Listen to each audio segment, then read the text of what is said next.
വർഷം 2013. ഷഗുഫ്ത കൗസറും തളർവാദം ബാധിച്ച ഭർത്താവ് അഫ്കത്ത് ഇമ്മാനുവലും അവരുടെ 4 കുട്ടികളും താമസിച്ചിരുന്ന വീട്ടിലേക്ക് ഒരു കൂട്ടം ആളുകൾ അതിക്രമിച്ചു കയറി. മതനിന്ദ ആരോപിച്ച് പോലീസും ആൾക്കൂട്ടവും ചേർന്ന് ഷഗുഫ്തയെ വിചാരണ ചെയ്തു. ഷഗുഫ്തയെയും ഭർത്താവിനെയും മർദ്ദിക്കുകയും പോലീസ് സ്റ്റേഷനിലേക്ക് കൊണ്ടുപോവുകയും അവിടെ വെച്ച് ക്രൂരമായി പീഡിപ്പിക്കുകയും ചെയ്യുന്ന സംഭവങ്ങൾ.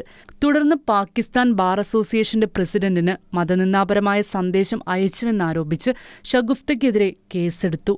വാസ്തവത്തിൽ ആ പാവം ക്രൈസ്തവ സ്ത്രീ ജീവിതത്തിൽ ഒരിക്കലും കണ്ടിട്ടില്ലാത്ത, യാതൊരുവിധ വ്യക്തിബന്ധവുമില്ലാത്ത ആളായിരുന്നു ബാർ അസോസിയേഷന്റെ പ്രസിഡന്റ്. എന്റെ വിശ്വാസത്തെ പ്രതിയുള്ള പീഡനമായിരുന്നു അത്.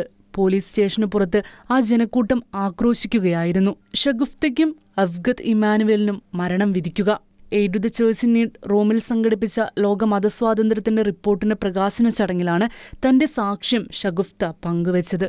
ഷഗുഫ്തയ്ക്കും ഭർത്താവിനും വധശിക്ഷ വിധിക്കുകയും തുടർന്നുള്ള 8 വർഷം വ്യത്യസ്ത ജയിലുകളിൽ ഏകാന്ത തടവിൽ കഴിയുകയും ചെയ്തു. ആ ഇരുണ്ട സമയങ്ങളിൽ അവളുടെ വിശ്വാസം പലപ്പോഴും പരീക്ഷിക്കപ്പെട്ടു.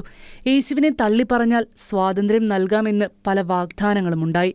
എന്നാൽ ഇല്ല, എന്റെ പാപങ്ങൾക്ക് വേണ്ടി യേശു കുരിശിൽ മരിച്ചു, ഞാൻ അവനെ നിഷേധിക്കില്ല എന്ന് പറഞ്ഞുകൊണ്ട് ഷഗുഫ്ത തന്റെ വിശ്വാസം ഏറ്റുപറഞ്ഞു. ജയിൽ ദിനങ്ങൾ അവളുടെ ആരോഗ്യത്തെ വളരെയധികം ബാധിച്ചു. കൈകാലുകളുടെ ചലനശേഷി നഷ്ടപ്പെട്ടു തുടങ്ങി. ഒരു സമയത്ത് സംസാരിക്കാനുള്ള കഴിവ് നഷ്ടപ്പെട്ടു. നിരാശയിൽ അവൾ പ്രാർത്ഥിച്ചു, എനിക്കെന്റെ കുട്ടികളെ വീണ്ടും കാണണം, തനിക്കൊരു അവസരം കൂടി നൽകണമേ എന്ന് കർത്താവിനോട് അപേക്ഷിച്ചു. അപ്പോൾ എനിക്കൊരു ദർശനമുണ്ടായി. ഞാൻ കുരിശ് കണ്ടു, ഞാൻ കർത്താവിനെ കണ്ടു. അവനെന്നെ സുഖപ്പെടുത്തി. അവനെനിക്ക് നൽകിയ ജീവിതത്തിനായി ഞാൻ കുമ്പിട്ട് കർത്താവിനെ സ്തുതിച്ചു. ഷഗുഫ്ത നിറക്കണ്ണുകളോടെ പങ്കുവച്ചു.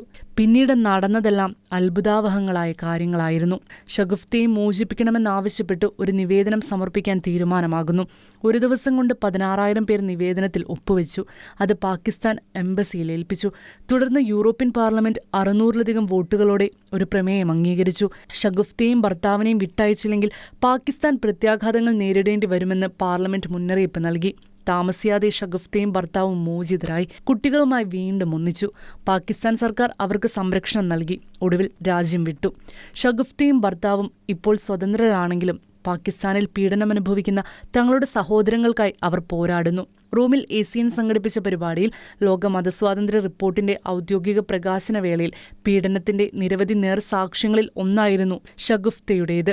സമ്മേളനത്തിനു ശേഷം ബുധനാഴ്ച പൊതുസദസ്സിൽ ലിയോ 14 പാപ്പയെ കാണുവാനുള്ള അവസരം ഈ പാകിസ്ഥാൻ ക്രൈസ്തവ സ്ത്രീക്ക് ലഭിച്ചു. Under threat of face a mother's faith in the face of injustice, imprisonment, persecution എന്ന തന്റെ പുസ്തകത്തിന്റെ ഒരു പകർപ്പ് പാപ്പയ്ക്ക് നൽകാനും അവസരം ലഭിച്ചു. 2025 മതസ്വാതന്ത്ര്യ റിപ്പോർട്ടിൽ പാകിസ്ഥാൻ ഉയർന്ന പീഡനം നേരിടുന്ന രാജ്യമായി പട്ടികപ്പെടുത്തിയിട്ടുണ്ട്. International desk, Shekinah news.